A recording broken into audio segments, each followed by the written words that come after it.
Hello दोस्तों, चलिए एक और योजना देख लेते हैं आज, जिसका नाम है मुख्यमंत्री युवा स्वरोजगार योजना। दोस्तों, ये जो योजना है बिल्कुल लेटेस्ट है, बिल्कुल नई योजना है। इसको 2026 में ही जो है इसको शुरू किया गया है, तो एग्ज़ाम्स के लिए और भी इम्पोर्टेंट हो जाती है। तो चलिए दोस्तों देखते हैं और फटाफट से याद करते हैं इसको। नाम है मुख्यमंत्री युवा स्वरोजगार योजना। इसका शुभारंभ जो है किया गया है 12 जनवरी 2026 को। यह जो योजना है इसका शुभारंभ किया गया है 12 जनवरी 2026 को। 12 जनवरी को दोस्तों क्या होता है आप सभी को बहुत अच्छे से पता है। 12 जनवरी को होता है राष्ट्रीय युवा दिवस।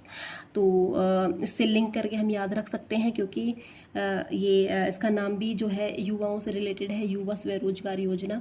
तो 12 जनवरी 2026 को जो है इसका शुभारंभ किया गया था। और उस दिन क्या था दोस्तों, 2026 में उस दिन राज्य स्तरीय युवा महोत्सव के समापन समारोह में जो है इसका शुभारंभ किया गया था। उस दिन समापन समारोह था राज्य स्तरीय, यानी कि राजस्थान का ही एक राज्य स्तरीय युवा महोत्सव जो है वो चल रहा था, जिसका समापन समारोह था 12 जनवरी को। ठीक है, और ये योजना जो है कब तक प्रभावी रहेगी? योजना जो है 31 मार्च 2029 तक जो है प्रभावी रहेगी। तो दोस्तों हमें ये भी याद रखना है कि योजना कब से कब तक जो है प्रभावी रहेगी। तो 12 जनवरी 2026 से 31 मार्च 2029 तक। इसका जो नोडल विभाग है वो है दोस्तों, इसका जो नोडल विभाग है वो है उद्योग एवं वाणिज्य विभाग। नोडल विभाग बहुत अच्छे से याद रखना है सभी योजनाओं का।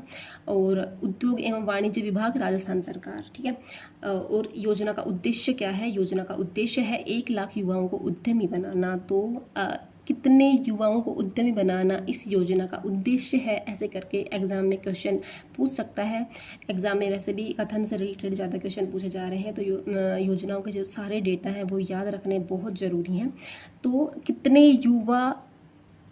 युवा इस योजना से हमें कितने युवाओं को उद्यमी बनाना है, हमें बिल्कुल अच्छे से याद रखना है कि 1 लाख युवाओं को उद्यमी बनाना है। आगे है सूक्ष्म उद्योगों की स्थापना करना, उनको प्रोत्साहित करना, आर्थिक विकास को गति देना, युवाओं को ब्याज एवं गारंटी शुल्क जैसे वित्तीय बोझ से मुक्त करना जो है इसके उद्देश्य है।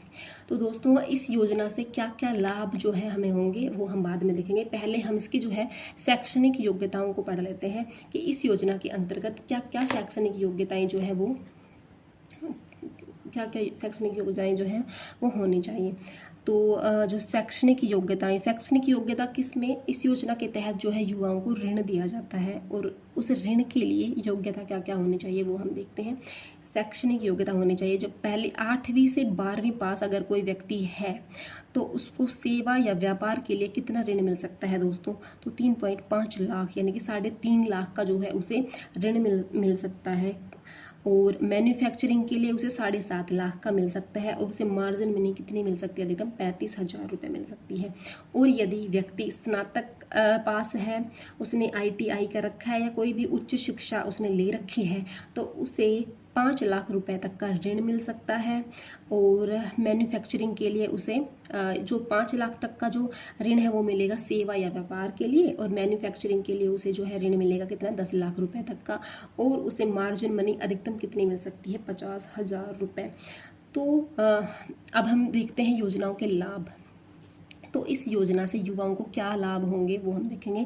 तो पहला लाभ है कि योजना जो युवा है उनको ब्याज मुक्त ऋण की सुविधा प्राप्त होगी, यानी कि जो उनको ऋण दिया जाएगा उस पर कोई ब्याज नहीं दिया जाएगा उनके द्वारा। और अधिकतम कितना जो है उनको ऋण मिल सकता है? तो अधिकतम 10 लाख तक का ऋण जो है 0% ब्याज दर पर मिल सकता है उनको। और उनका जो ब्याज अनुदान है वो ऋण पर देय 100% ब्याज राशि का भुगतान राज्य सरकार के द्वारा ही किया जाएगा। ठीक है, और यह सुविधा केवल प्रथम स्वीकृत ऋण पर देय होगी, अर्थात जो पहला ऋण जो वो लेंगे उसी पर ही जो है ब्याज अनुदान दिया जाएगा। मार्जिन मनी सहायता अधिकतम 50,000 रुपये तक की मिलेगी। गारंटी शुल्क की वापसी की भी जो है इसमें व्यवस्था कर रखी है। तो दोस्तों ये जो है योजना है मुख्यमंत्री युवा स्वरोजगार योजना, ये हमने बहुत अच्छे से पढ़ ली है और इसको बहुत अच्छे से याद रखना है। इसमें जो हाईलाइट मैंने जो डेटा कर रखे हैं उनको अच्छे से याद रखना है। थैंक यू दोस्तों।